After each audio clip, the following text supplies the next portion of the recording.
That's what the doctor ordered. That was nice to salvage a win out of that series. Not swinging the bats real well the whole series, but that was great. The guys just stepped up in the 10th inning and came through for us. It was great to see. A lot of fun. That one inning. You take a little bit of glee out of beating Papelbon because not at all. I like Pap. Well, he is the villain, and the closers are villains, to visiting teams. I like the guy.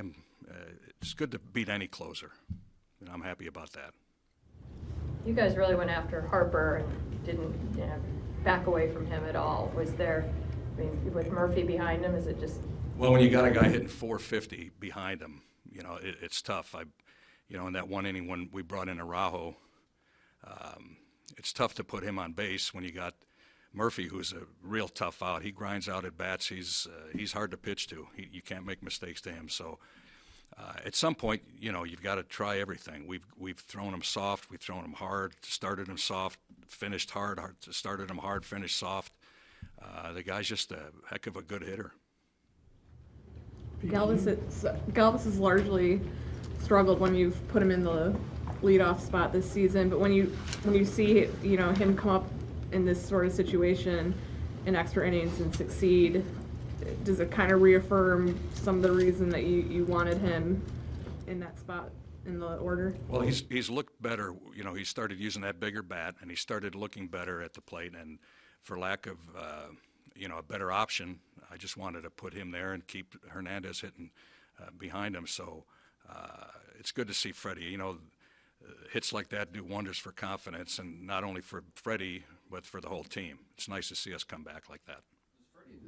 Is it a situation he just seems to thrive in? I think you can remember that the home run off of Chapman.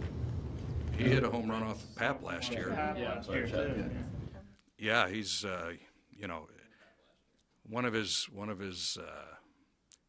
issues is he's a little bit over aggressive, and he swings at some pitches that he shouldn't be swinging at. But on the other hand, you like to see aggressive hitters when the game's on the line go at try to win the game. He took a nice swing on that. Really didn't swing hard, just dropped the head on it, and the ball carried with that bigger bat. Do you think Blanco was going to score on that as soon as the ball was hit, the way it was hit, and just how the play developed? Yeah, I figured he would, but thankfully Borges was on second on Blanco's hit. I don't think anybody else would have scored except him, and that was still close. And that was great base running on Peter's part. Good to see Peter break out with a couple hits. He needed that, and it gives you confidence. Did you kind of get the message with the bigger bat? I know you said you didn't want to force it upon him, but. Well, Steve Henderson ordered, without Freddie knowing him, 5 bats, big heavy bats, and put them in his locker. So yeah, just to let him know that this is what you're going to start doing, and little by little he's coming around. When you have a weekend like it was before today, what do you think it shows about your club that you were able to kind of battle back in this one? Well, it shows, we had the 2 hiccups in the starting rotation the last couple days, and Morton pitched very well. It kept us, got us into later in the game, so we had a chance to stay in the game and do what we did today. And then the rest of the relief pitchers did a good job. Araujo and Hernandez came in, and Araujo picked them up really well, did a great job against Murphy. And then, of course, Gomez was he was outstanding again. You give up home runs, another 400 or 500 pitchers are going to give up more home runs to that guy. You've had success against Papelbon late last year and again today. Do you think because you guys know him so well that maybe there's a little more confidence on the part of you guys?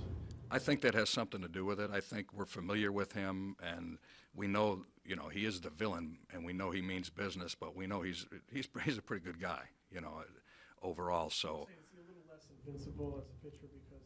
I think you're right, Jim. I think we've, going into it, I don't want to. I think we're comfortable with him. Not that we're going to beat him all the time. I'm not saying that. He still knows how to pitch, and he's a heck of a good pitcher. With the way the offense has been, after the Harper home run, was there any sort of feeling of being almost down and out going to the bottom of the 10th? Not really. The guys are just playing inning by inning, and when it's a one-run game, there's no reason to be down. You know, so something can happen. Chooch hit that ball to the center field wall. We thought that might go out, you know. There was nobody got down today. Going back to Freddie, I know you guys have been shuffling around the leadoff spot a lot. Did his numbers against Gonzalez, did that have anything to do with why you hit him first? I mean, just Well, I'm glad you brought that up, Todd, because that had something to do with it too. You know, his numbers were pretty good.